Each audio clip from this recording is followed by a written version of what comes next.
How far will Joe Mixon fall this evening? Who will be bumping up Emeka Egbuka? And will the pros or the Joes be the one controlling tonight's draft? Follow along with the live draft board tonight with our pick-by-pick analysis as we call the action from the 2025 FFPC Pros versus Joes Iron Maiden Division number 4 to see who's going to win a 2026 FFPC Main Event squad. We've got a great show for you. Farrell Elliott is here. I'm Eric Balkman. Stick around. Your high-stakes fantasy football hour starts now. Can't stand the pressure. I've seen greater men that need a lesson. Broadcast live and heard around the world, you are now watching the most entertaining hour of radio on the planet. Welcome to the High Stakes Fantasy Football Hour presented by MyFFPC.com with your hosts Eric Balkman and Farrell Elliott. The High Stakes Fantasy Football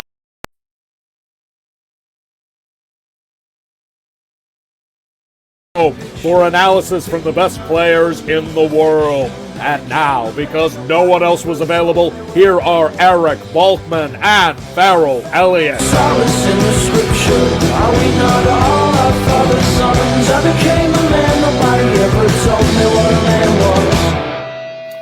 Thank you, Rob. Greetings and salutations to all of you Balkaholics and Farrelliacs. Welcome to the latest episode of the High Stakes Fantasy Football Hour presented by MyFFPC.com. I'm your slightly above average host, Eric Balkman. And of course, my co-host is the definitive commissioner of fantasy football, one Farrell Elliott. Tonight, we have the fourth of 6 special episodes of the HSFF Hour for you. It is the 2025 FFPC Pros versus Joes Iron Maiden Division 4 draft, and we'll be covering it live for its entire duration this evening. Shout out to the chat room right now. Post your questions that you might have with for us in there. You can connect with us. I'm at Eric Balkman on X. The show is at HSFF Hour, and check out the Kentucky Fantasy Football State Championship, something that Farrell Elliott runs very well at KFFSC.com. Facebook.com/HSFF Hour is where to go as well. There you can email the inbox at our Gmail account, highstakesfantasyfootball@gmail.com. We'll try to answer all the chat room questions, X posts and Facebook posts throughout the evening tonight. As a reminder, we could not do this without the producer and mutual friend Rob, the hard work of our producer and mutual friend Rob, and of course our audio engineer, my best friend Bryce. Today is the deadline day for the FFPC main event early draft slots. If you want your draft slot by August 3rd, no matter if you're drafting in late August or early September or whatever, if you want it like a month plus ahead of time, square those balances away. Register now, myffpc.com. You have until midnight tonight, Pacific time, to get that done. Don't forget, you're going to get $600 off each additional team you register as well at myffpc.com. Let's get into our drafters tonight, ladies and gentlemen. The Joes are kicking things off here tonight. Brian Lindo and Jeff Kuzmano at the 1 spot. I'll just bring up the draft board here so everybody can see it. And I'm not, you guys know what I'm talking about here. Jeff Kuzmano and Brian Lindo ended up taking Jamar Chase, number 1. Sigmund Bloom from Footballguys. No surprise, he goes with the elite tight end early. Brock Bowers at the 102. Albert and Kyle Leach draft Bijan Robinson at the 103. Jameer Gibbs goes to Estadio Fantasies. Mauricio Gutierrez at the 4 spot. CeeDee Lamb right after that to Frying Pan Inc., of course, Brad Petrie and Darren Larson, the KFFSC cohorts turned FFPC dominators.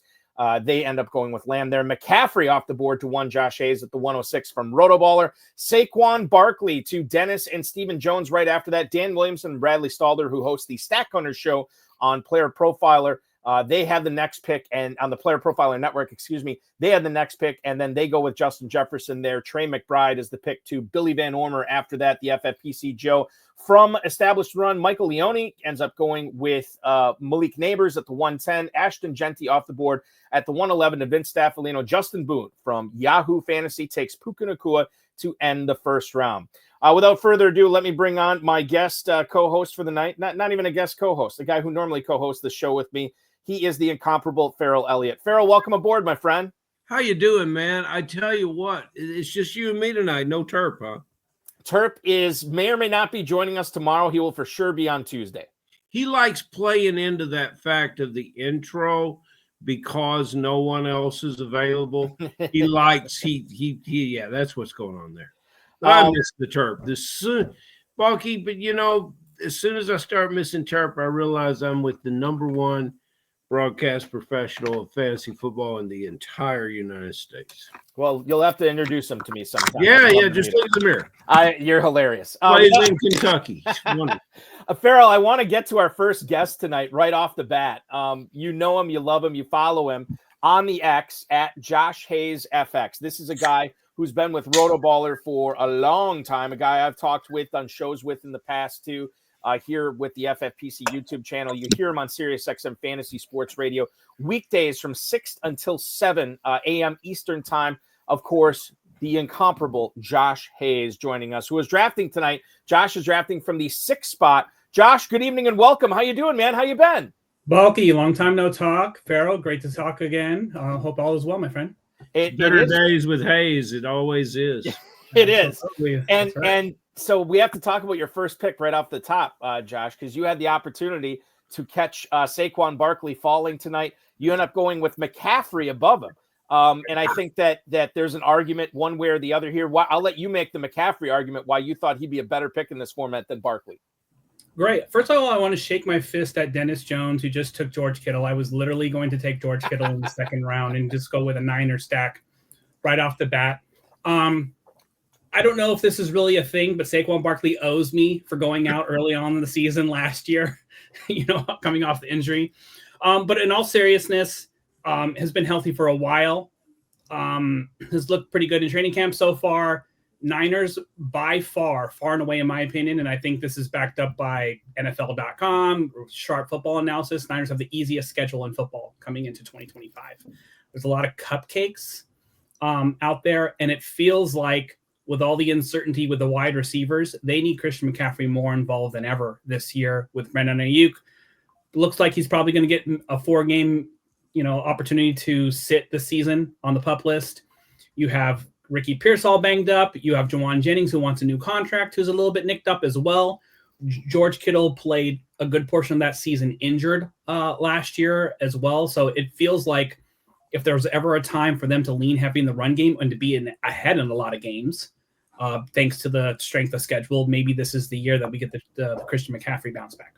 The McCaffrey bounce back, I think, is reason enough to say, obviously, we're going to take him here in the mid-first round because he could still pay off that in spades. But let's present the Barkley side of it. The usage clearly the backs that have had the touch level or the touch amounts that he had the year before, classically have fallen the next year. Whether that's because they were out of their gourd the previous year, whether it's because it's just natural regression. Whatever.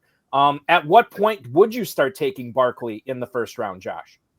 I would have been comfortable with Barkley right at 6 also. I honestly, if I wasn't going to take Christian McCaffrey thinking that he's set up for full-on monster season with the amount of volume he's in line for, I probably would have leaned Trey McBride or Brock Bowers. Brock Bowers obviously not available since he went 2, but the tight end premium, I think it's important.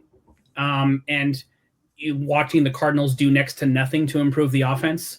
They basically stood pat, didn't even get another, free agent wide receiver or anything else like that. It's essentially the same offense as last year rolling back here for 2025. So it feels like Trey McBride would have been a big time opportunity. I also like a lot of running backs too, like Derrick Henry coming off a monster season last year and he goes mid-second round. It's almost criminal to have like an MVP type season and to see these guys fall in the second round.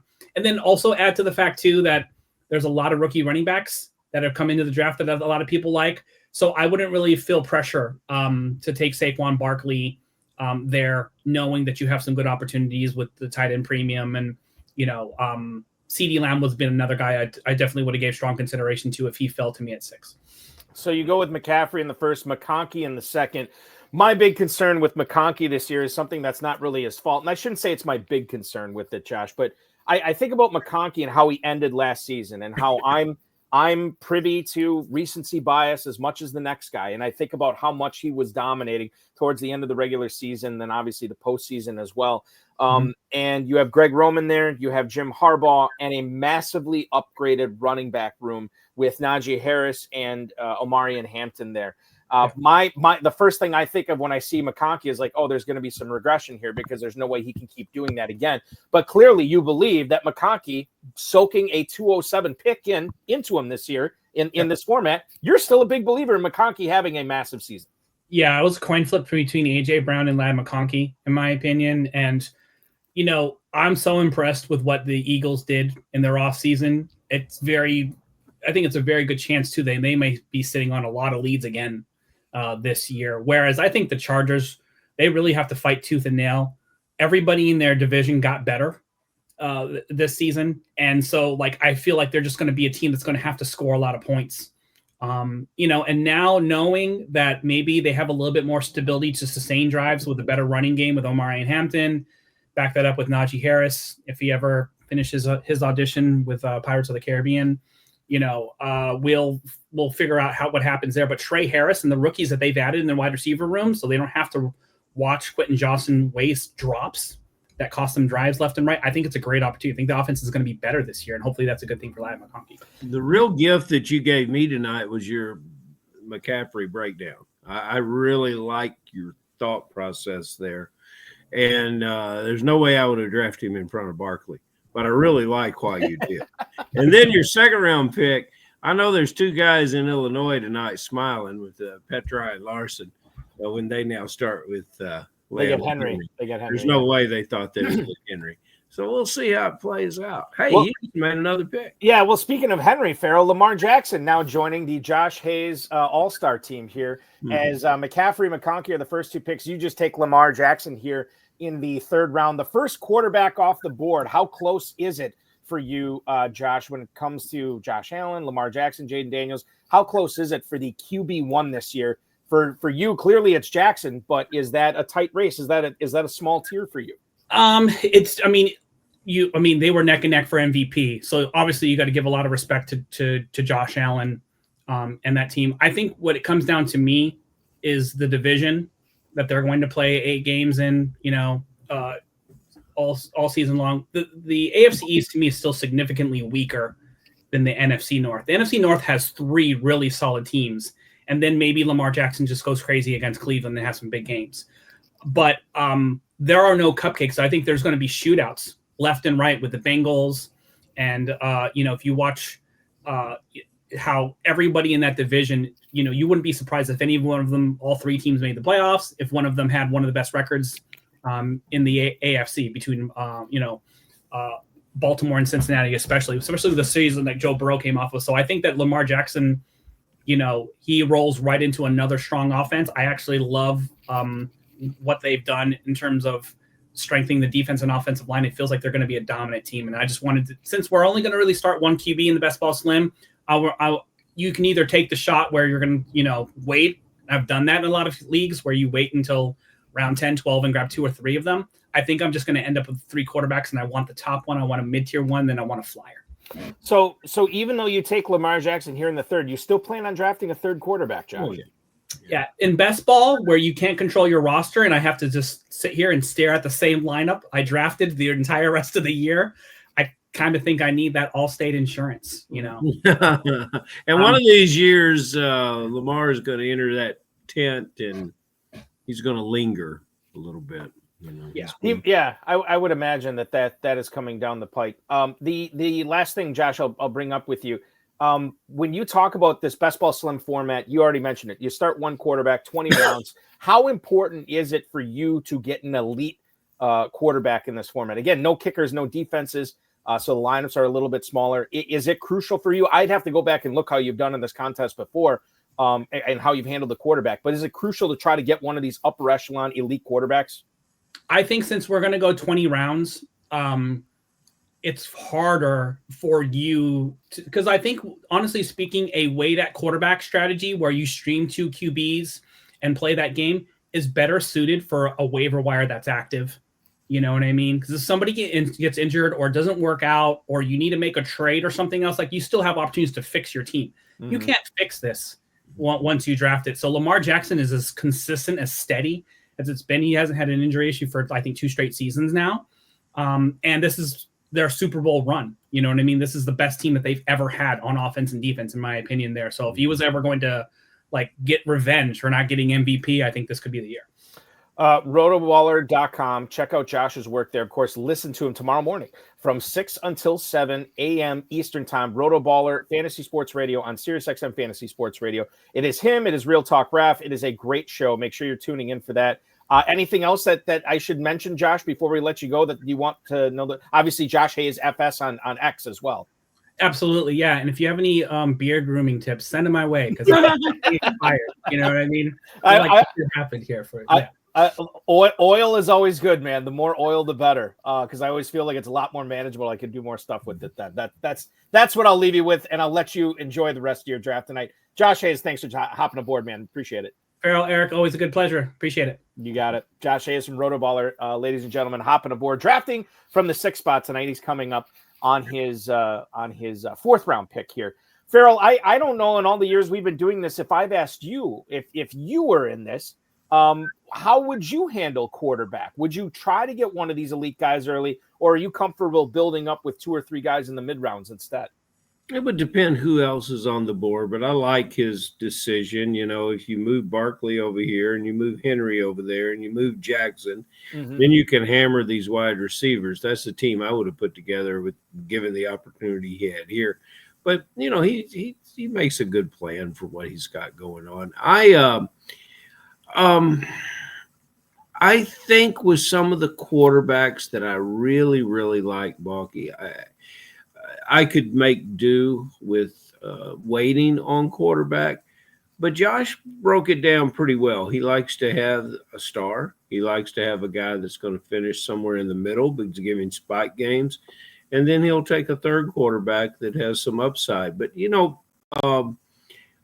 we can get middle round quarterbacks that are going to put up some very significant numbers this year. They probably won't be Lamar Jackson numbers, but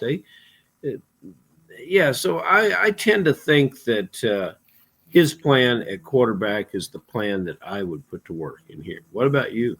Well, I'm glad you teed me up for this because I do have some thoughts. I was in a KFFSC best ball draft. I still am in several. But I made a pick in one that launched last week, I think. I think it was last week. And Josh Allen was staring me in the face in the 3rd round. Or maybe it was the 4th round. I can't remember. But I'm like, God, I never take quarterbacks early. Let's have some fun. This is supposed to be fun. Let's take a quarterback early here and see how this draft turns out. So I did it. And I've kind of had buyer's remorse since I've done it. And the reason why, for me, and I hear more and more people talk about this, in managed leagues, I think it's important to have somewhat of an elite quarterback, or it's an important thing to have a quarterback that you believe is going to be elite, that maybe you're drafting outside the top 8. In best ball, it's a little bit different because in best ball, to borrow a quote from Moneyball, you can recreate the elite quarterback in the aggregate. So in other words, you don't have to draft Lamar Jackson. You don't have to draft Josh Allen, Jaden Daniels. You could grab Love and Purdy or J.J. McCarthy and Jared Goff, and maybe like Josh was saying, one more flyer too. And then in best ball, where you're just taking the best possible performance out of 3 guys every week, sometimes I think that's just as good as having the elite guy. Now, you may not have the 40-plus point weeks that Lamar Jackson and Josh Allen give you every now and then, but I think in best ball, I would lean against it. Managed leagues, yeah, I think it's important to have an elite quarterback. But for something like this, I think I'm kind of going back to my roots and building up quarterbacks by quantity over quality. Strength of schedule is probably one of the most overanalyzed and over talked about. Josh's commentary about cupcakes, he better hold back on that a little bit. But nevertheless, if you take a look at golf, here's the most intriguing player to me because when he plays at home, he is a different kind of fantasy quarterback. And so if you can match those schedules, the home versus away, with your other quarterbacks that you could get early, and I haven't looked at it, but if you can, there's maybe an inside track to get more out of golf and one other quarterback than you thought you could, and perhaps challenge if you don't get one of the top 5 guys. I think that's important to understand when you're going into your draft, right? Like Draft Sharks, I think for years, I think they still do it. I could be wrong, but they would have a whole piece that they would write up every year about like if you're looking to pair quarterbacks that are going outside the top of the top 10, here are the two guys that match up, or this pair works well together, this pair works well together. So that's always something that you'd be paying attention to in this scenario. Balky, look at Team 5 because that's my boys Petra and Larson, and I'm not playing any favorites because we've got a Kentucky flavor in this throughout with Billy Van Wormer and a couple of the guys that are in here. But I'll tell you this. You might say that this is an old school lineup, but damn, that school is Harvard. Look at this. They are putting together one heck of a team. One of the players, and they take Alvin Kamara here at the 505. He's one of the players that I wish I had more of this year, Farrell. I was just reading somebody talking about Kamara today. Like, the offense it's one big question mark. I mean, they don't – do they have a quarterback? I don't know. They have several quarterbacks, which means they probably don't have one quarterback. They got Tyler Shook. Okay, we'll see. And I know he's a Louisville guy, and I don't want to besmirch any of my Kentucky friends, but I want to see it on the field. Now, I did have drafted Shook in a couple of best balls for what it's worth. But the situation, I think, is on par or maybe a little bit better with the returns of Chris Olave and Rashid Shaheed this year. I think that offense could be better. It couldn't get much worse than it was last year, Farrell. And Kamara was really, really good. And he is still going in the 5th round. Yeah, I know he's an older running back here. But you look at what Petra and Larson have done here. They have cobbled together all these old guys, right? All these we always say this. There only one person is winning anything in this, and that's the 2026 main event. Farrell has made sure that the runner-up will get a pair of socks. Yes, I do have that. But that's still just the top two teams, right? And so what do you do when you're playing for first place and nothing else? You go for the young upside guys, the high volume guys, the mystery box guys we don't know. Well, maybe there's some value in trying to win this whole thing by taking the guys that, youth isn't on their side, but experience and performance is. Mike Evans, Tyreek Hill, Alvin Kamara, Derrick Henry. I don't think I'd put CeeDee Lamb in that group yet. But those 4 guys there, I mean, there is value in putting all of them together. Now, I'm sure they're going to spice in a couple of rookies here as it goes through. But I think as far as a core goes, and you look at the consistency of these players, especially when you consider Evans coming off a quasi-down year where he missed some time, Tyreek Hill definitely coming off a down year. And you're buying up value there, too, with just natural positive regression here. So I like what Petra and Larson here are doing. We'll see if it continues throughout the 6th round and beyond. But yeah, I think you can make a strong case that what they're doing is something we don't normally see, but it could definitely work. It definitely could. And So we talked a lot about them, and let me tell you, they got 15 more rounds, and they're gonna get a mix of younger players and complementary players in here. But yeah, I like where it's going. It appears that so does the chat room. The chat room, definitely. Joe King saying Team 5 drives a Buick because of all the veterans that they have. I think they do. Yeah, they might. I want to bring up what Tom Smith, our buddy Tom Smith, said about Vince Staffolino's squad, the FFPC Joe, drafting from the 11 hole tonight. He ends up going with Genty in the 1st round. He comes back with St. Brown after Justin Boone goes Nakua and Achane. So he gets Genty and St. Brown, then Smith and Jigba, Laporta, Waddle, and then Judy. So he's got a really deep wide receiver core, 6 rounds in. You're looking at all those guys being number 1 receivers with the exception of Jalen Waddle. And obviously Laporta is going to factor in heavily to what the Lions are going to do this year. But yeah, Vince, this is a really good team. And I think if he pounds the running backs in the middle, that this is another way to win it too. You're talking about veterans from Frying Pan, and you're talking about a heavy receiver core from Staffolino. 2 different ways. And by the way, both these teams, then all these players, all 3 of those guys, very successful high stakes players. You got to really love Jerry Jeudy at this spot. If Vince calls in, we will have him state the affirmative of his romance with Jeudy, because he's going to see a lot of green go off the board. I would just fear taking my 4th receiver, and Balky, I don't like to live in fear, but I would just be very, very hesitant to take my 4th receiver when I don't think I'm going to get a score out of him, and I'm watching all these green stickers. there's 4 of them, and we've still got to get back all the way through the 7th round. So that troubles me a little, but we'll see what Vince can pull. The other thing too, when you're talking about his start with skipping running backs here in the 6th round, he takes Judy. I mean, there's an argument that Travion Henderson may not be capital letters Travion Henderson because of Ramondre Stevenson's presence. Obviously, I think we've spent enough time on the High Stakes Fantasy Football Hour, but the last several months talking about the misgivings we have, the caution that we're exercising when drafting DeAndre Swift. Obviously, Aaron Jones is a guy that we like, but then they went out and they traded draft capital to get Jordan Mason, and they ended up giving him a new contract as well. RJ Harvey was a guy that was sky high a couple months ago. Then J.K. Dobbins signed, and there's a lot of people down on Harvey. So there is something to be said about Staffolino saying, I don't like any of those running backs, and I like getting this number 1 receiver in Jerry Jeudy on Cleveland, and that's why he went the way he did. Now, we can't get into their minds, but I could definitely see that case being presented to Vince, and he's like, the heck with it. I'm going to take a guy I want here. Well, if he's going to go to the dance, he's going to have to maybe dance with somebody other than the homecoming queen, because, but some of these guys, if you don't like these guys, wait till you see what's coming in the 7th and 8th round, Vince. Right. God bless you. We will start talking about that kid named Blue down in Dallas. I've been getting him a lot in the Kentucky rookie dynasty drafts, and I don't know if it's just because everybody's down with the report on him being lazy or whatever. But man, I'm on board with him for the price now. I think there's something to be said for that. Okay, 3 straight tight ends here go in the 6th round. We're almost to closing it out. 6-12 is where we're at right now with Lindo and Kuzmano, the FFPC Joe's drafting from the 1 spot.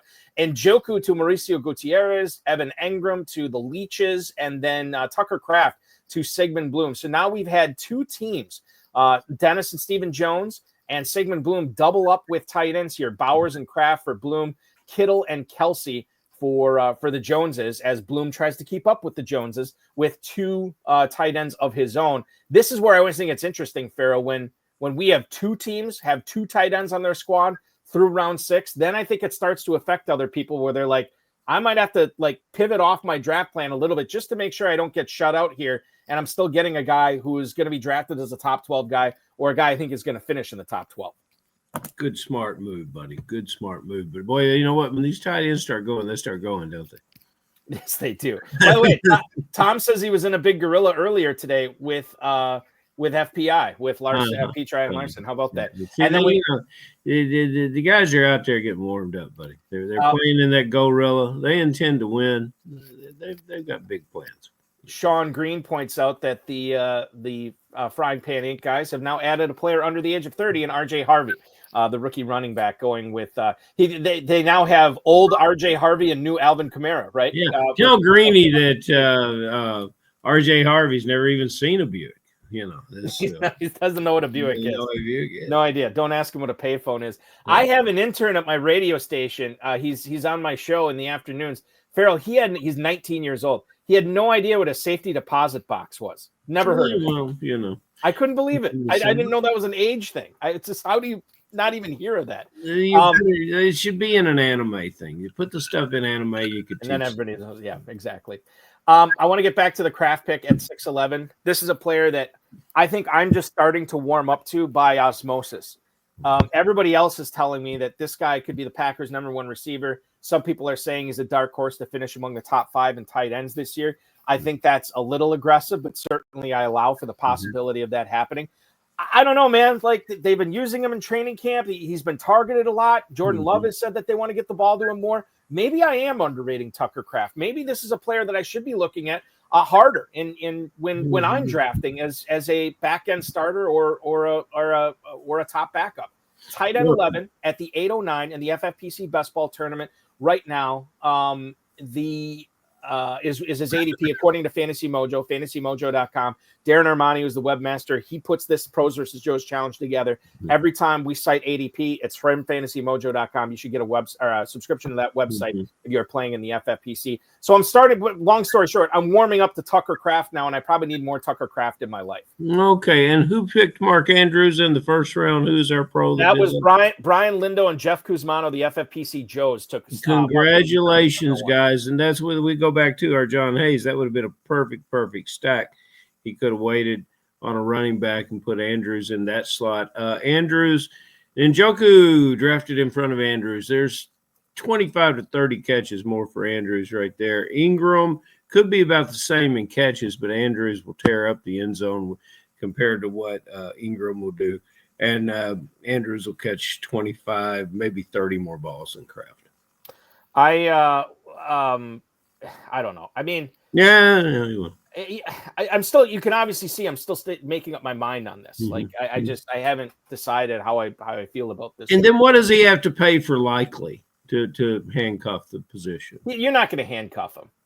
What do you have to pay for likely? Well, I mean, it wouldn't even be worth it. Like, okay, so it would depend on what you have to pay. All right, if you want to know the price tag, Farrell, I'm going to strongly urge you against this model. Pick up a Buick instead of Isaiah. Armani will tell us he's got the numbers. He's actually the guy that runs this event. We're just visiting. Tight end 18, 1108. No, that's a little too much. You're right. Yeah, and like I think it limits your upside, right? I mean, if you're trying to win the whole thing, you want to get Andrews and then another tight end who's going to finish in the top 10 or top 5. This is a true thing. This is a true thing. I don't know. Like certainly maybe we'll see somebody do it. I just don't know if it's very likely here. I see what you did there, Balky. That's why you're such a professional. Yeah. And people you're so good and smooth. People want to know what you put in your beard, man. Yeah, that's true. You know. Okay, so we have a guest coming on. He's about to be on the clock. What I want to do is I want to get by his next 2 picks, and then we'll bring him on because I want to get his thoughts on how his draft is going so far. Billy Van Ormer from the 9 spot, FFPC Joe, one of our favorites. He's got McBride and Hampton, and then a bunch of other receivers here, Farrell. Brian Thomas, Jamison Williams, George Pickens, Calvin Ridley, and Ricky Pearsall. Plenty of those guys. I don't think there's any one of those players that I am not on this year. I like all those players, and he's cobbling together a really strong receiver core here. What do you make of the start from BVO?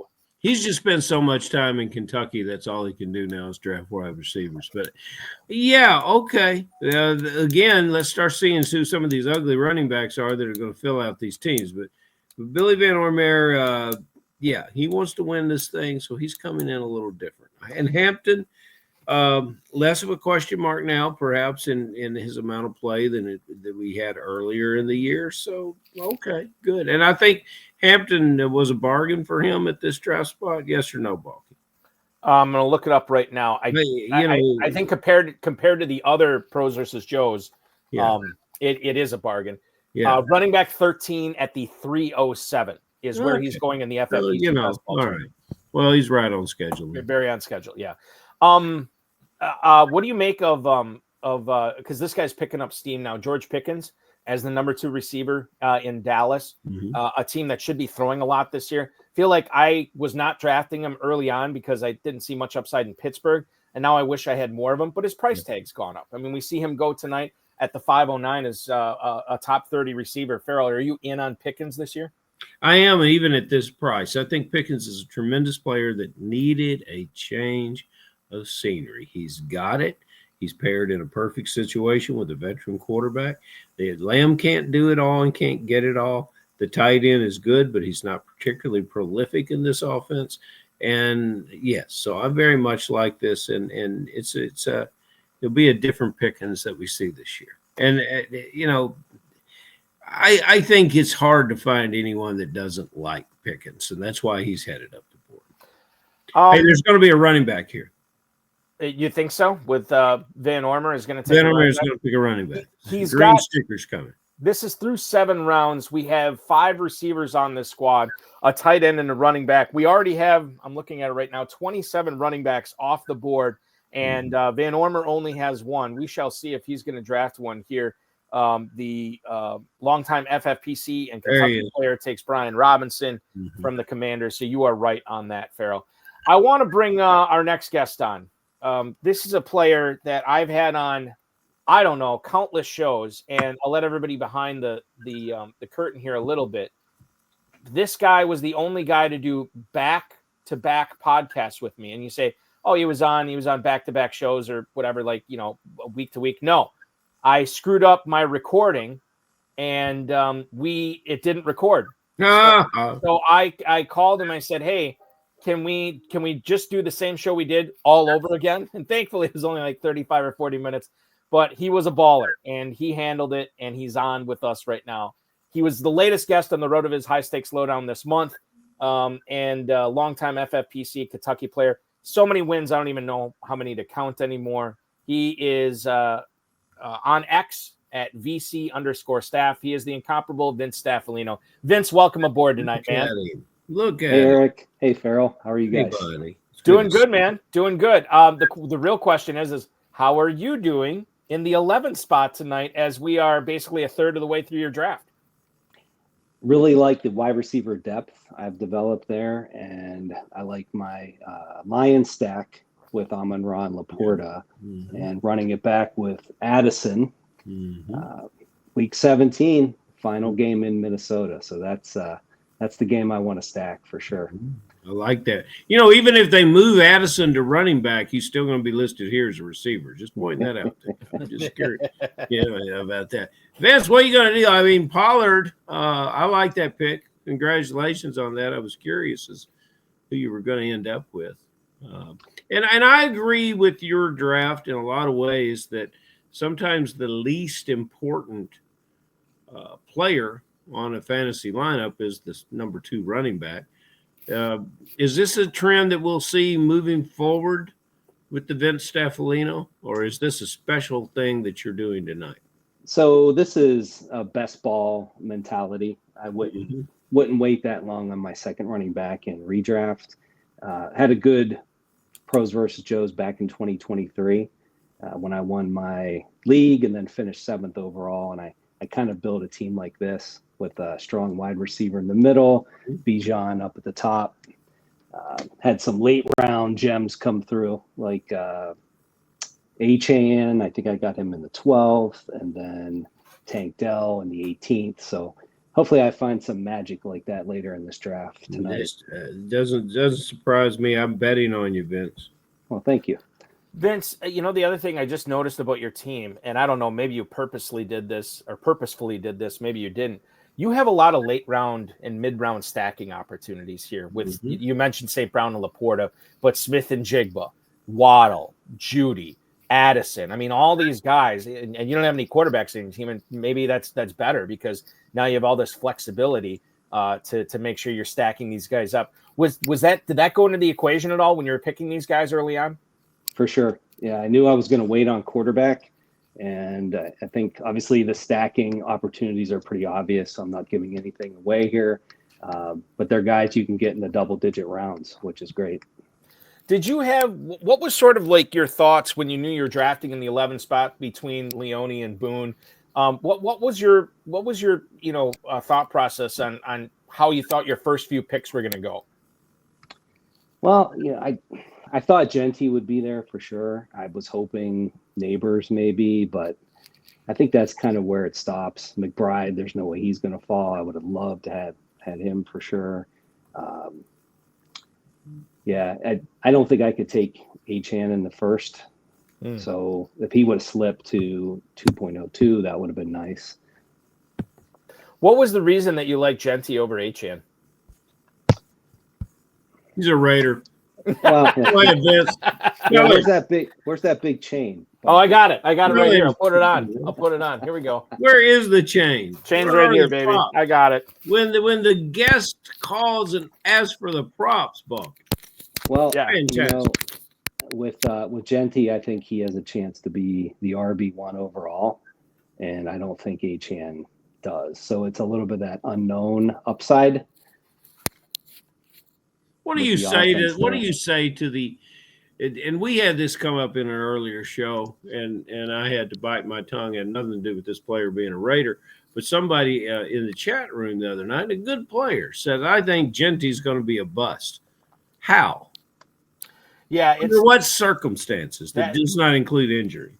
That's a tough sell for me. Like, I think, like, if you say he's going to be a bust, it kind of depends how high you're taking him. It's hard for me, as long as he stays healthy, it's hard for me to say that he's not going to return late first round value. If he gets hurt, okay, all bets are off. Vince, I gotta ask you here. Tyrone Tracy was the pick that you just made at the 9-11. Scadaboo goes right after that to Justin Boone. You had the choice between the Giants running backs. You went Tracy over Scadaboo here. Why was that? If I was going to have one of the two, I'd take Tracy. I saw some good things last year. I was really hoping I'd be able to get both and double up that backfield. I've done that in a couple best balls so far, but Justin was smart enough to not let that happen. Yeah, such is life. It didn't happen, but what is happening is your 10-02 pick right now. 3 running backs, 5 receivers, a tight end. We just saw a round that featured 6 quarterbacks. Are you going to look at that position here? I think I have to for my my ultimate stack here. Laporta, there you go. St. Brown, welcome on Jared Goff on the Vince Staffolino squad here at the 11 hole tonight. Goff, Laporta, and St. Brown. I guess there's a possibility you could grab another Lion later on, but you don't need to worry about that at this point. There are some other stacking opportunities that you have here as well. I was reading, or maybe I was listening to somebody talk about Laporta and how his 2024 was a bit of a letdown, Vince. From 2023, but sometimes I think we're a prisoner of our own expectations. He still had a really good year in 2024, and I think he's on for I guess I'm preaching to the converted here, but I think he's on for another really good 2025 here. You clearly believe the same thing, taking him with the second pick of the 4th round. Yeah, I do too. John Morton taking over. Yes, I think they're going to keep business as usual, in my opinion. Why would they fix something that's not broken, right? Mm-hmm. How nervous were you that Goff wasn't going to come back to you? Now that you say that, I probably could have waited. I don't know, man. I don't think so. I wouldn't have messed around with it, Vince. I think you did the right thing there. I expect, like, you are invested into the Detroit Lions here. You obviously want to be in business with them. There's no reason to needle it with Jared Goff. I think you did the right thing there in getting him. What's the over/under on suspension for Jordan Addison? Like how many? I shouldn't say over/under. How many games do you think he gets suspended this year, Vince? 2 to 4. 2 to 4. Okay, fair enough. Go ahead. No, this is a long game here, right? I have plenty of people to fill in that gap until he comes back from suspension, and I think that he's the kind of guy that can do one of those 2 or 3 TD games in the dome late in the season that wins you a week or wins you the league or maybe even wins the overall competition in PBJ. Vince, to that end, talking about the suspensions, did you consider Rashee Rice at all over Jackson Smith and Jigba? I didn't. No, I didn't. I like JSN's profile. I wanted a couple of high volume PPR receivers. And I thought he paired well with St. Brown. I do have the 4 by week 8 right there to start the draft, but oh well, it's best ball. Yeah, it's best ball, and it's total points, and it's all about just beating 11 people, which I think you definitely have a leg up on doing it. This is a strong team that I think nobody is surprised that you have drafted and put together so far, Vince. I wish you good luck the rest of the way. Thank you so much for hopping aboard the RotoViz High Stakes Lowdown with me a couple of weeks ago. And, by the way, just so you're aware, this interview just never went out to the stream that we just did, so I need you to come back on and do the whole thing again. I'm just kidding. Great first half of the draft. Keep it up, and we'll see you very soon. We'll see you in Las Vegas, right? See you in Vegas. Thanks, Bobby. Thanks, Farrell. Farrell, I'm going to give you a call tomorrow. Oh, I appreciate hearing from you. There you go. All right, guys. Take care. See ya. Yeah, that's Vince Staffolino. Vince, I should have brought this up while he was on, but I know he's got to get back to the draft. Vince is a big Ohio State fan, Farrell. And he told me something I never heard of, and I'm probably going to butcher it now. But when he was growing up, because obviously Ohio State and Michigan, those fans don't like each other. No.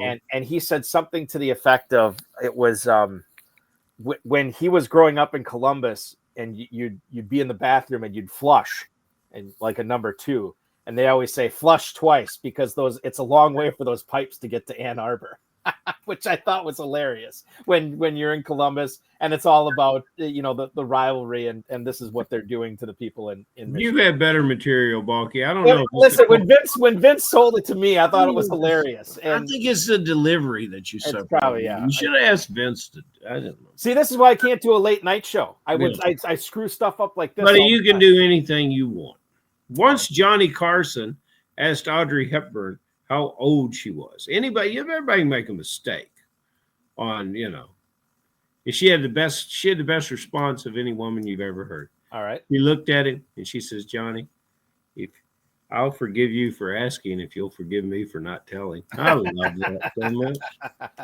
That was on the Tonight Show. That really happened. Yeah, that's fantastic. Farrell Sigmund Bloom has cobbled together a strong team. Some would say quite strong in the YouTube chat right now. If you look at his squad from the 2-hole, you have Mayfield and Mahomes as his quarterbacks. He has gotten Jonathan Taylor, Chuba Hubbard, Ramondre Stevenson, and now Rashad White in his backfield. Receivers are a little light. Wilson, Devonta Smith, and Jacoby Myers, and then he's got Bowers and Kraft. I always say you have to be weak somewhere. And again, in the FFPC Pros versus Joes, any FFPC leagues, you only have to start 2 receivers. So, it's fine to be strong at all these other spots. You just got to cobble the receivers together late. I do agree with the YouTube chat. I think this is a very fun team. This is a very exciting team. Most of all, it's a very competitive team. Yeah, and Wilson is going to catch a great number of passes. So I think Wilson probably scores for him every week, if not 80% of them. So really, he's got to find that second scorer. And if Kraft is as good as everyone thinks he is going to be, well, what he'll do with Bowers will be fantastic. And so you take Wilson at 100 catches and Bowers at 140 with the 1.5 or 180 with the 1.5. Before you know it, he's a real threat. His quarterbacks to wait that late and get those 2 guys, he must be crazy giddy happy. Yeah, I would say so. And the other thing too is if you want to, utilize everything that we're doing tonight, bring you to this live look in.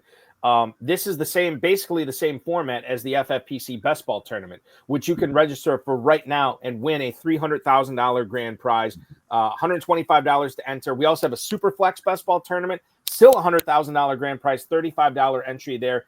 For the Best Ball Tournament, for the first time ever, we're offering 2 6-figure prizes in that. The runner-up is going to get $100K this year as well. Draft's already off and running at myffpc.com, myffpc.com. What I wanted to get with Bloom's team is your insight on Rashad White is picking up a little steam. I just drafted Bucky Irving, I think, for like the second time, but the first time in months today. So I'm excited about that. But I also understand Rashad White is a player that isn't exactly going away. And if we do see some regression in the mean with Irving, doesn't that suggest a positive regression for Rashad White? Bloom gets him at the running back 38 in the 11th round tonight. I'm starting to think White's a little bit undervalued. Am I wrong? No, you are, Balky. And so it's part of the stack, and it's a nice play, and I like it. Mark Twain reports of my death. What was it, Balky? I have been greatly exaggerated. Greatly exaggerated. Rashad White is you could say that as well about him. I am looking at the Aces High squad from the 8th spot. That is our good buddy Dan Williamson and, of course, our friend Bradley Stalder. They host the Stack Hunters podcast on the Player Profiler Podcast Network. They are drafting from the 8th spot tonight, and there is a Vikings tinge to this team, as Dan Williamson is a big Vikings fan. They get Jefferson in the 1st round, and no surprise that they get J.J. McCarthy here in the 11th. I remember the days when I was listening to Dan Williamson and reading Dan Williamson say, I am getting J.J. McCarthy as the number 3 quarterback on all my best ball teams without even really trying. And now he has ascended. Now I'm a little surprised he lasted as long as he did tonight, but he's the number 2 tonight at quarterback 19. Similar to that, what he was saying earlier on, has the love gone too far in McCarthy? Are we actually overdrafting him right now, or is this still a spot you want to be in business with this quasi-rookie quarterback in 2025? I don't want it, but I understand why he did. And I don't like him paired with Purdy at all. So I'll be anxious to see who the third quarterback is. But why don't you like the Purdy pairing? I don't believe, it was a significant drop-off for Purdy last year, and I think we're going to see a bigger drop-off this year. Okay. I just don't – I'm not particularly impressed with the direction of that team. Now, you get McCaffrey back. McCaffrey's going to do some wonderful things, but that doesn't necessarily help Purdy hit these receivers. There's questions at all the receiver positions, and I love Juwan Jennings. I was drafting him in the 11th round as my 3rd and 4th receiver a couple years ago. Somebody's got to emerge as a number 1 receiver. I don't think I would draft him as a number 1 receiver as much as I like his play. So that's not going to be the quarterback that I wanted to draft there. Our guy, Jimmy Williams, too, in the YouTube chat points out that not only is J.J. McCarthy and Justin Jefferson on that team, they got T.J. Hawkinson on that squad as well. So they got a lot of purple stacking going on there, especially with Hawkinson. So the tactic we have talked about on this show, we've done Pros versus Joes for several years now, is taking 2 quarterbacks in the top 6 rounds. What happens if you don't do that, Farrell? What happens if you take 1 tight end, a tight end, not quarterback, if I said quarterback, I'm sorry, but taking 2 tight ends in the first 6 rounds? What happens if you flip it and you take Njoku in the 6th and Dallas Goedert in the 10th, like Mauricio Gutierrez that he's on the clock right now here? If you do something like that with Njoku and Goddard, you can see his whole team there. You feel like this sets him up for having 4 tight ends on this squad instead of 3? I hope so, because I don't care for either of those guys, and certainly don't like them on the same squad. Is it the quarterback situation in Cleveland and then just the pecking order in Philadelphia? Pecking order in Philadelphia, availability of the player. I think he's a great football player, but a little bit, he's like a poor man's Kittle in fantasy football, because Kittle is a great football player. But in fantasy football, he's asked to do so many things by the 49ers, a team, Sean Green, that I absolutely love. He's asked to do so many things with 49ers that he can sometimes disappear in that offense. I know he puts up big numbers. Goddard disappears quite often in the Philadelphia offense, and he has a hard time staying on the field. It's not a play for me. I want to talk about the tight ends for Josh Hayes' squad, specifically Jonnu Smith, who just went off the board to the RotoBaller wunderkind Josh Hayes. 1207 is where Jonnu Smith falls tonight. How do you think that situation is going to resolve itself from a best ball season-long standpoint here between Smith and Freiermuth catching balls from Aaron Rodgers this year, Farrell? So many new working parts there. I just don't know what to make of it, and I feel like I've just been kind of avoiding it for fear of the unknown, but maybe I should be targeting one of these Pittsburgh guys. What do you make of Smith here? You remember that little funky song by Johnny Cash? I built it one piece at a time by putting the car together. He brought it. There's no synchronicity of that Steeler offense. Now, maybe all those great veteran players come together and it looks beautiful in its execution. But those are 2 tight ends that I respect tremendously in the high stakes format that I'm playing in. Now, this format, I'm okay with it if that's what you want to do. But once we put that FFPC entry fee down on the table and have to compete, I'm thinking that I might want to compete with some other tight ends. There was one KFFSC best ball team, and I looked at it. I have through 16 or 17 rounds, Farrell, and I didn't try to do it. I have 9 rookies. It's insane. And one of the pairings I have for rookies on that team, my top 2 tight ends, are the same top 2 tight ends that Michael Leone has drafted from the 10 hole tonight. The 2 rookies. He gets Tyler Warren here in the 7th. He gets Colston Loveland here in the 9th. He has kind of sandwiched those picks with Kyler Murray and Caleb Williams. So he attacked the receiver and running back position early on. And I think there are some electric choices there at running back. Now we'll see what he cobbles together here because he's only got 3 running backs through round 11. But what do you make of that strategy? And I'm not saying it was a strategy to go out and draft both rookie tight ends, but what do you make of having in this format your top 2 tight ends both being rookies? I would trade both those guys for likely Henry and maybe even Zach Ertz. I don't understand what we expect from those players, especially with Loveland coming through that injury situation that he had. And I know he's been granted that he's ready to go, but that's the kind of injury that you have at a tight end position. It could be difficult to play at the level that you would want a young player playing at. So I don't know. And who is there with Loveland at the other tight end position? Tyler Warren.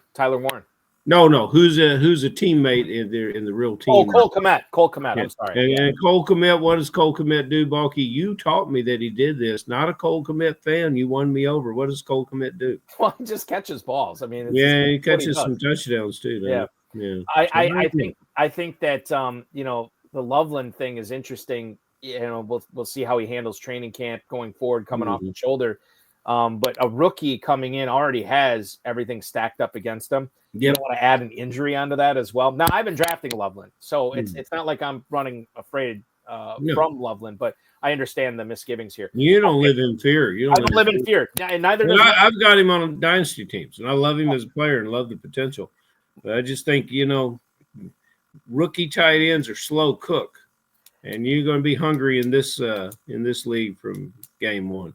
Mike Leone is on the clock right now here in the 13th round, I think we're in. Yeah, and he just took Luther Burden, and I'm glad he did because this goes in with the whole narrative I have for his squad right now, Farrell. If you look at Leone's squad from Establish the Run at the 10 spot tonight, it is all young. It is all explosive. You look at the quarterbacks, Kyler Murray, who wants to run more this year. Caleb Williams, who obviously gets the Ben Johnson upgrade. The running backs, Breece Hall, a player that I think a lot of people are betting on a big year for him. And based on what the coaches are saying, I think that they're going to lean more into Hall, a player that was being drafted in the top 5 last year or whatever it was.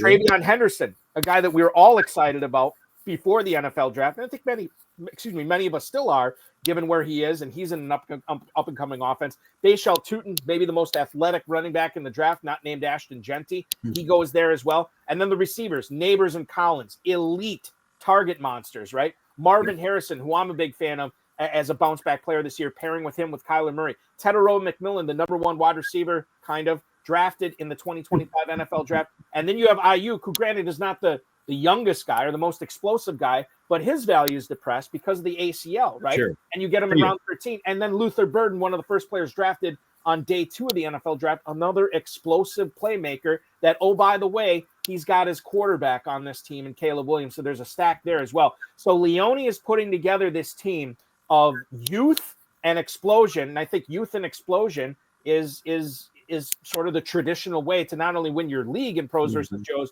but win the whole damn thing as well. Exactly. And then following that narrative, he threw us a real curve there. Thanks, Mike. I appreciate that. That's okay, because the balance is a necessity, and I really like what what he's doing. I can't say I would have done it myself, especially we talked about bunching those tight ends and quarterbacks there.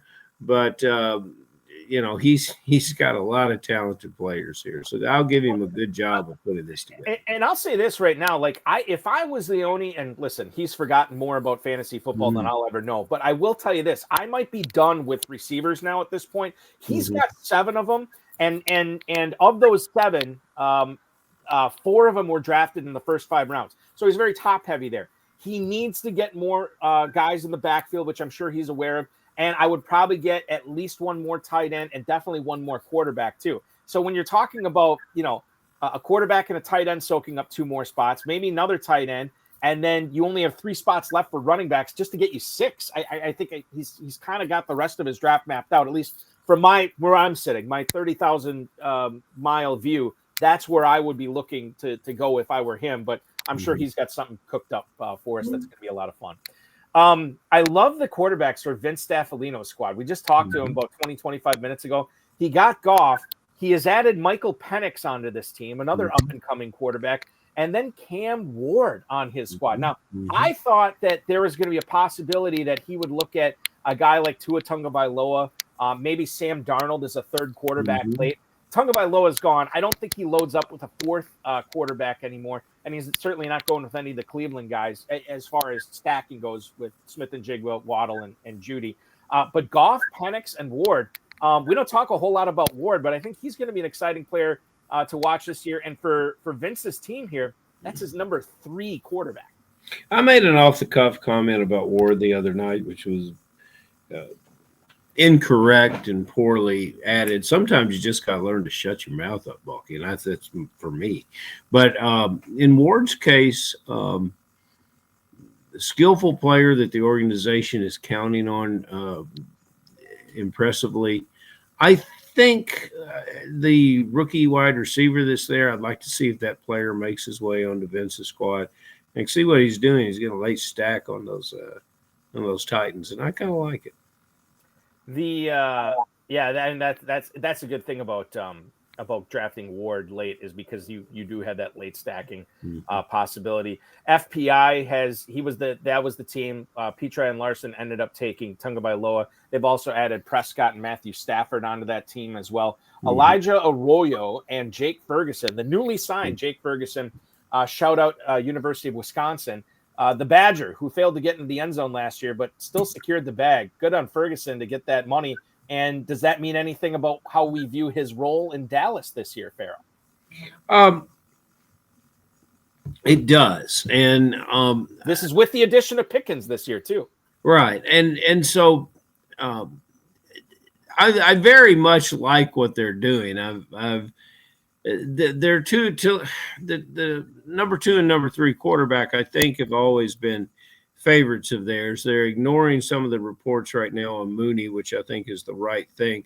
Arroyo is the interesting player to me here. Balky, isn't that bargain for Arroyo in the 14th round? Or I thought he was moving up a little further than that. Tight end 25 at the 1503 over the last. Wow, so they came in. You know, maybe I ought to pay more attention to my subscription with Darren's group.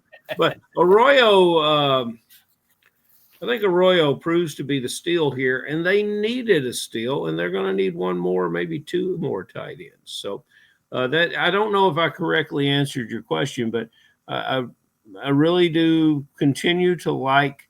You know, we liked everybody through Kamara. And I'm impressed with what they're doing here. I think the quarterbacks that's going to score their points is naturally Prescott.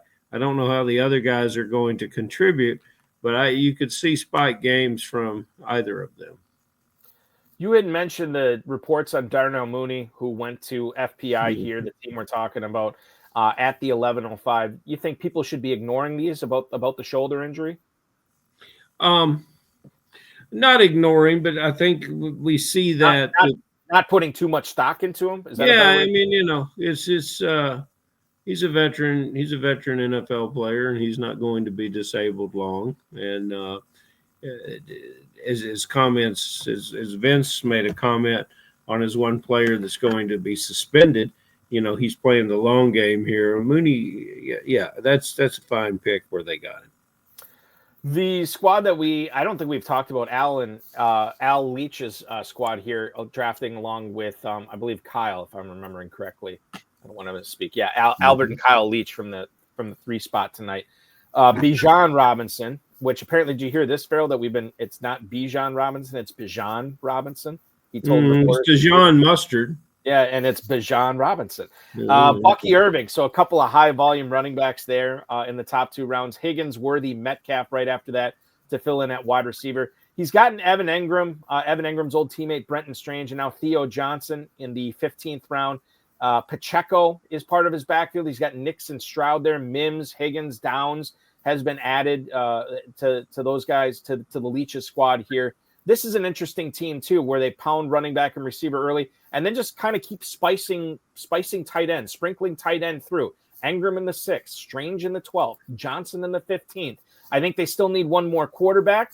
And I think in my opinion, I think they got some work to do at running back, but maybe I'm wrong on that because they are really, really top heavy at running back, as top heavy as anybody is in this draft.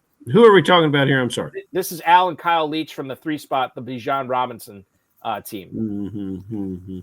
I think just before you answer that, I'll just tell you this right now. They are the only team in this draft that went running back. So ostensibly, you would think that their running back duo, or their top 2 running backs, are as good or better than anybody else's duo in this draft. Go ahead.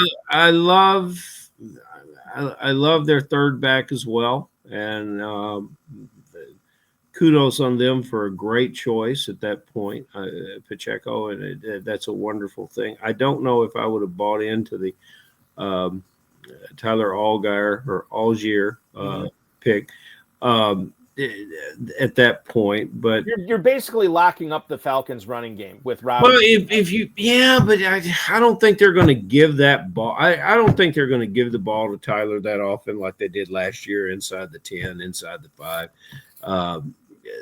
That was disappointing for all the Robinson owners, but fair enough. I think they need 2 more running backs. If they keep picking them straight, it's going to be a pretty good situation. Yeah, I think 1 more quarterback, 2 more running backs probably wouldn't kill you to get another receiver, but that's neither here nor there. Man, I tell you what, your guy Blue got drafted. He needed to get drafted. Yeah. And well, what do you, Farrell? But like my guy Blue, I guess he has been as far as dynasty goes. But like, what do you make of that Dallas situation? I just keep looking at it from the standpoint of like, okay, they drafted him in the 5th round this year, which is more like a 4th round pick given how good and deep this class was. And then he's got to beat out Javonte Williams, who was not signed for a lot, who Denver was more than willing to let go of, and then Miles Sanders for basically a bucket of balls. Like it's just, I see the pathway for Blue. It's fairly clear for me, and to get him in the 13th round, I understand the whole narrative about him. And let me, by the way, I think Ben Gritch, I was reading his Stealing Signals today. He pointed this out. That report about Jaden Blue being lazy and he needed a kick in the rear or whatever. That report came from a Cowboys coach who hasn't been a Cowboys coach for 20 years. I didn't realize he was out of the building that long. And then when other coaches, and I guess you'd expect this, but other coaches, other people around the building were asked about this Jaden Blue report, and they all went the other way. It said, like, no, sure, that's not true at all, which you would expect. So I don't know. I think people are making too much of that. I think that I can see Jaden Blue having a few pockets where he strings together some good games this year. Oh, that's and why not? And I'm just as excited about Bill Merritt because we talked about this Friday night, and I like where he could go in that offense. He hasn't been. He has been drafted. I was going to say I'm surprised he hasn't been drafted, but Billy Van Ormer drafts Bill Merritt tonight. Billy Van Ormer is on it, baby. Yeah. And that was his 4th straight. And look what Bill's doing here too. We talked about his running back situation. You correctly made the prediction that he would take a running back in the 8th. He does with Brian Robinson. But what do all his running backs have in common here? I shouldn't say all of them, but I mean, he's got 6 running backs, and 4 of them are rookies. 5 of them are rookies. He's got Hampton, he's got Blue, Smith, and Krosky Merritt. So 4 out of his 6 running backs are rookies. And sometimes I think that's what you need. Like I often say in Dynasty, a lot of these rookie running backs just redshirt for the year. But if you draft a bunch of them at the end, when you already have that wide receiver core, these guys can just be good. Like I said, for Bill Merritt. Like I think everybody agrees that Ray Davis is looking at a better year than he had last year. I would think so. I mean, just like the regression last year too. The regression for Cook and then these guys don't have to be smashes, right? They don't have to crush it for you all season. They just have to get you by a few weeks, and sometimes that's enough. He adds Joshua Palmer here in the 16th round. Does Bill Van Ormer here? I like the Jarquez Hunter pick here at the end of the 16th round for Lindo and Kuzmano at the 16-12 to go with their Jacobs, Brown, Mixon, Spears, and Hunter. Adam Hahn was in the chat earlier on YouTube and said Mixon wasn't an auto pick. And, I look at a running back 31 at the 901. Yeah, maybe that's a little bit rich based on what we're hearing, but that could pay off, Farrell. How have you been handling Mixon in drafts? And I'll tell you this right now, in the FFPC Best Ball Tournament, over the last 3 days, and this is mostly including when this news came out about Mixon, running back 22 at the 5'11", they're basically getting 3 rounds of value on him right here. If Mixon ends up, playing early on in the season. If he doesn't play till October, we might have a problem. I have no news on it and no understanding of it, but Mixon is a fantastic player who'll work hard to get back on the field. Injuries don't heal on their own; they heal through effort, through the medical staff, through players' mindset. It's not all players heal and handle injury in the same way. And Mixon has been a hard-nosed player for a long time. So that's a risk, especially at that draft spot that I'm willing to take. Keaton Mitchell is a player that I've been looking at later on in my draft. Sigmund Bloom grabs him at the 1702. Do you think there was any inkling that if he would have made it to Petri and Larson here at the 1705 that they would have taken him to go with Derrick Henry? Yeah, that is a perfect decision as far as I'm concerned. We have not talked about the Joneses squad much. We touched on it a little bit from the 7 spot tonight, and I want to talk about Dennis and Stephen Jones's team. Farrell, I know you can't see the top 2 picks, but they have started off with Barkley and Kittle. And then they get Josh Allen. They have the true rainbow start where they had one player at each position: Barkley, Kittle, Allen, Adams. They added Kelsey in the 5th, Swift, Shakir, Godwin, Warren, Kupp, Herbert, Bigsby, Judkins, Thielen, Otten, Sanders, De'Ami Brown. So just naming all those players off, I think that there are. Well, let me just frame it like this: the Joneses picked in the draft tonight, not in order, but they have these guys on their squad: Saquon Barkley, Travis Kelsey, DeAndre Swift, Chris Godwin, Cooper Kupp, Quinshon Judkins. Now, say what you will about those players. They're on the list I just made because of either age or some other stuff going on. Whether that's heavy usage last year, off the field stuff. But this is another squad that I think gets it. Like, you don't have to agree with all their picks, but when you look at what they've done here, they've mixed in some high volatility guys with some really steady eddies. Kittle, Josh Allen, Devontae Adams. And I think that the way that they've cobbled this team together from the middle, which is not always easy to do. I like I said, I don't like all the picks, but I like what they're doing overall. Well, we said Pitcher and Larson were a Buick of the draft. This is Grandma's Buick of the draft. This is, I understand all these players. They're going to maybe, in this format, maybe you handcuff a couple wide receivers. But all in all, I can see how this team, I would have done it differently. I guess I've got to come with an idea of where I would draft Kittle. But I love their players and what they've done. They've got plenty at tight end because of who their tight end is. Let's see if they add one more. I wish I was looking at the list of available players. Some of them are going now, but there's a lot of tight ends. We're seeing a bunch of them go off the board here. 34 of them. Harold Fannin just went to Vince Staffolino. So 34 of them are now off the board. Tight end pickings are getting slim for sure. Okay. Moving over to Team 12, that's Justin Boone with Yahoo Fantasy Sports, and I think he's really the only team. Well, we'll talk about Team 1. We haven't talked about Lindo and Kuzmanos. Well, I guess we kind of did a little bit. We have not talked about Justin Boone's squad at all. The quarterbacks, Jaden Daniels, Geno Smith, Jackson Dart, Farrell. The running backs, Achane, James Conner, Cam Skadaboo, J.K. Dobbins, Roshan Johnson, Jalen Wright. Receivers are Puka Nacua, Rashee Rice, Rome Odunze, Emeka Egbuka, Keon Coleman, Trey Harris, and then tight ends are Dalton Kincaid, Chig Okonkwo, and Darren Waller. Again, I don't like all these picks, but you look at what he's doing here. Young and explosive. Rice, Nacua, Achane, Daniels is another one too. Odunze, Kincaid, who I just read today, I think it was Footballguys was saying that using some Buffalo report that they're throwing downfield more to Kincaid this year than they have the first 2 years. And this is what we wanted. This is what they should have drafted. They drafted him for. They should have been doing this all along. And I'm glad to see it. Egbuka, who everybody loves right now, Cam Scadaboo, the young running back in New York. You got Coleman, Trey Harris, another rookie. And then obviously the age, like a fine wine, with Okonkwo and Waller to go with Kincaid. So question marks at tight end. Yes, I don't think it's the safest group in the world.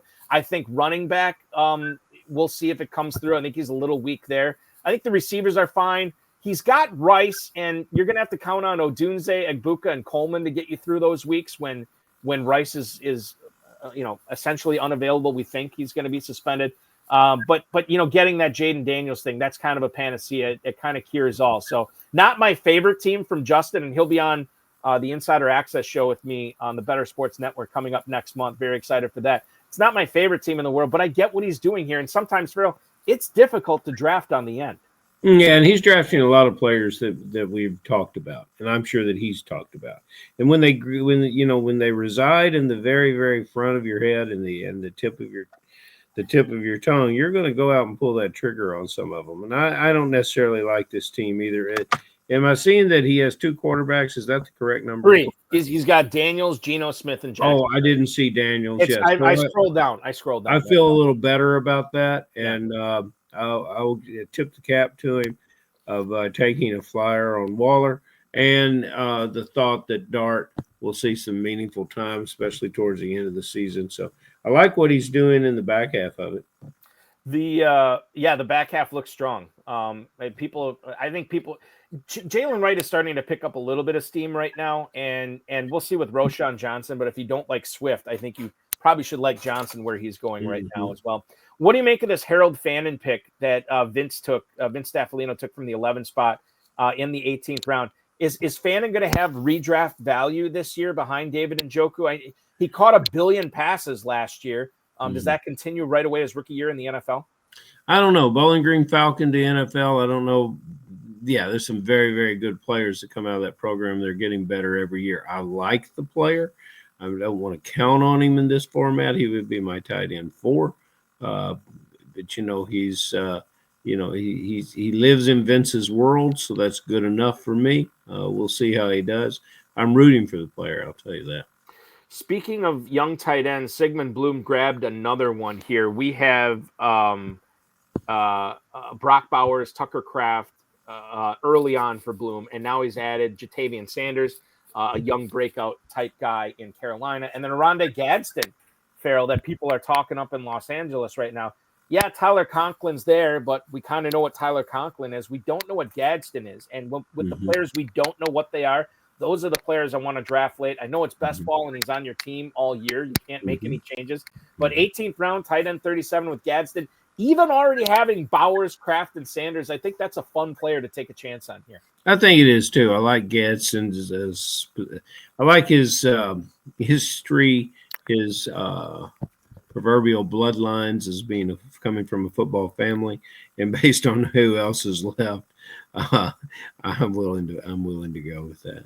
I like him better than Conklin and Higbee, who we've seen their best efforts for fantasy football. Good football players, but we've seen their best numbers in past days. Noah Gray has now been the latest selection for Billy Van Ormer here in the 19th round. Noah Gray joins a tight end room with Team Van Ormer featuring Trey McBride and Isaiah Likely. This is an interesting pick. Do you think, what kind of role does Gray have? Are we going to see him potentially take over the tight end position at some point for Kelsey this year? Kelsey would have to be injured twice because he would play hurt. So he'll play hurt in front of Gray. So, no, I don't think Noah Gray can help Billy Van Ormer's team. And as you said, if you want a third tight end, who's it going to be? So and he loves, he just loves drafting these receivers. He's gone a little old on us with Palmer and Slayton.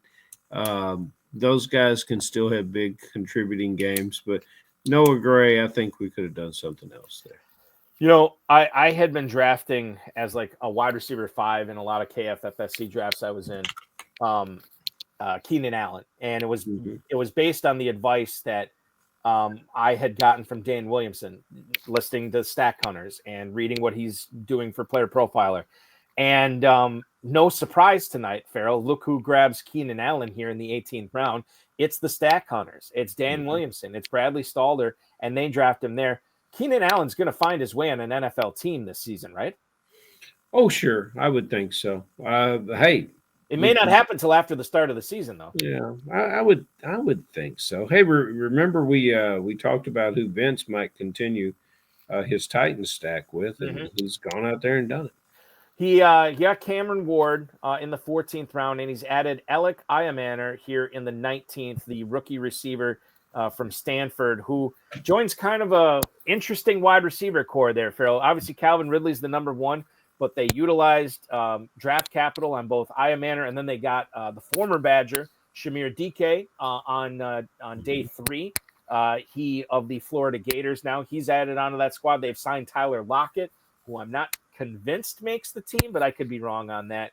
But that Titans passing, I mentioned Cam Ward is a fun guy because of how much he pushes the ball down the field, and there could be a lot of YOLO passes there this year in Tennessee with them not being expected to contend for the playoffs or the Super Bowl or anything like that.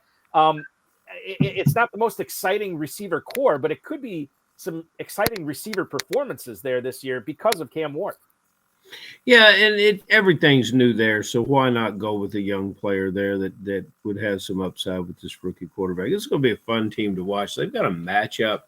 Me and old buddy J.R. Fenton are thinking about a trip, Titans versus Raiders in Las Vegas. It would be an interesting team to watch live. Speaking of said Raiders, Farrell, as I'm still wearing my chain here tonight. You should. You should wear it everywhere, Balky. It becomes you. I sleep in it at night. The Dante Thornton pick here in the 19th round by Williamson and Stalder. Is this a thing? I mean, I remember it was like a month ago. Everybody was talking about like, oh my God, he's running ahead of Jack Besh in mini camps or whatever. Should we still be paying attention to Thornton? And just so all the viewers are aware, I'm asking maybe the president of the Trey Tucker fan club too. Yeah, I think that you definitely should be adding this player, and I think that you've got a challenge in front of you with so much draft capital on their first 3 fantasy Raiders. But this player could have a couple of spike games. He's got an unusual skill set, and he'll have it because defenses decide to try to take away some of these other players. I don't think they've been successful at that. And sometimes when that happens, a guy like this can run free all over the field. And he's a good ball catcher. The top end of his routes are really good. Skinny post is his best pattern.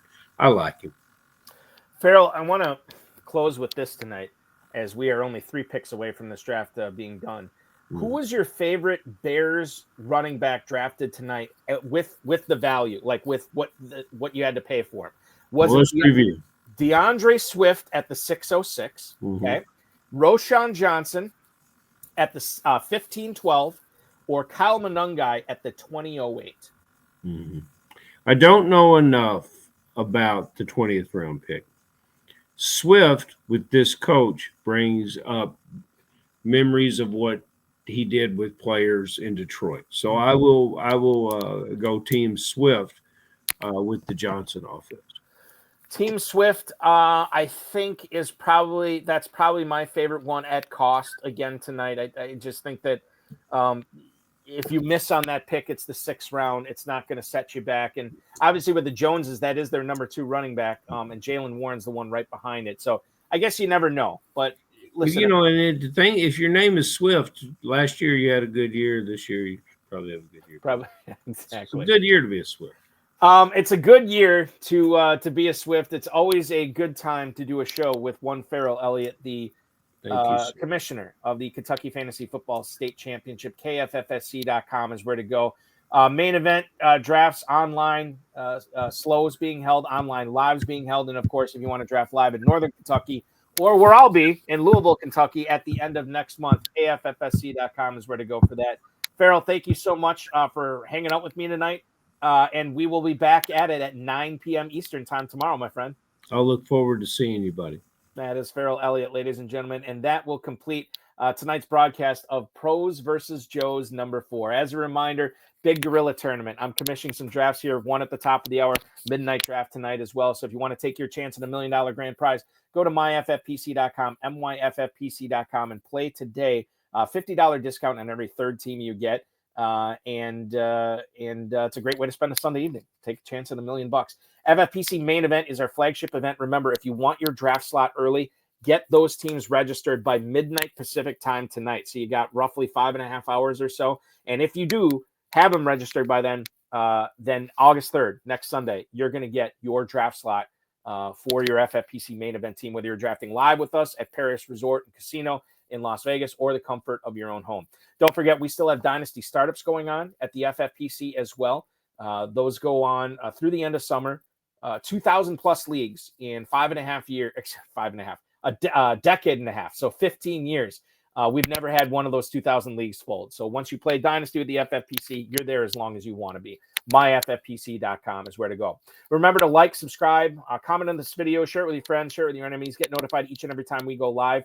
This has unofficially kicked off live draft week for us here at the FFPC.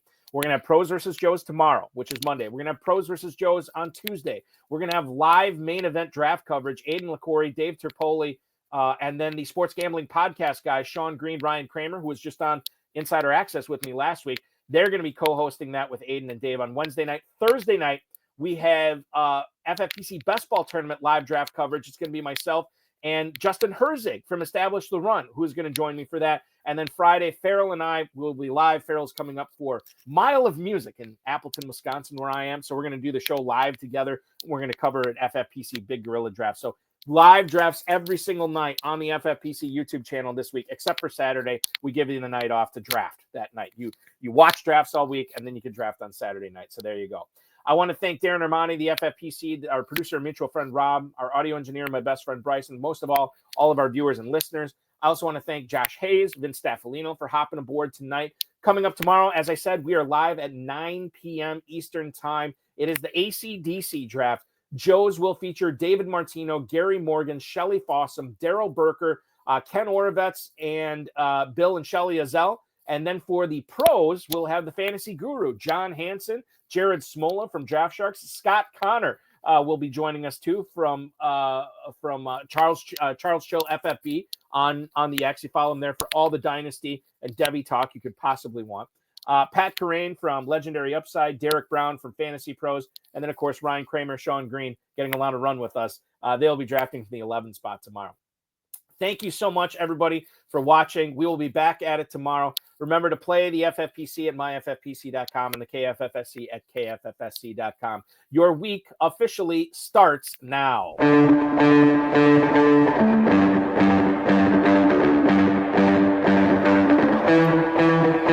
This has been another episode of the High Stakes Fantasy Football Hour presented by myffpc.com. It was broadcast live and was watched around the world. Balky and Farrell will be back next week with more analysis, more interviews, and more advice from guests much smarter than they are. Thanks for watching, and we'll talk with you again next week. Just want to let everybody know, too, draft starts in a half hour for the Big Gorilla. Take a shot at $1 million. 2 spots left in that. We start in 32 minutes. And then the Big Gorilla Midnight Draft, still spots available in that. So check that out at myffpc.com. Thanks for watching, everybody. We're back at it for Pros vs. Joes number 5 tomorrow. See you then.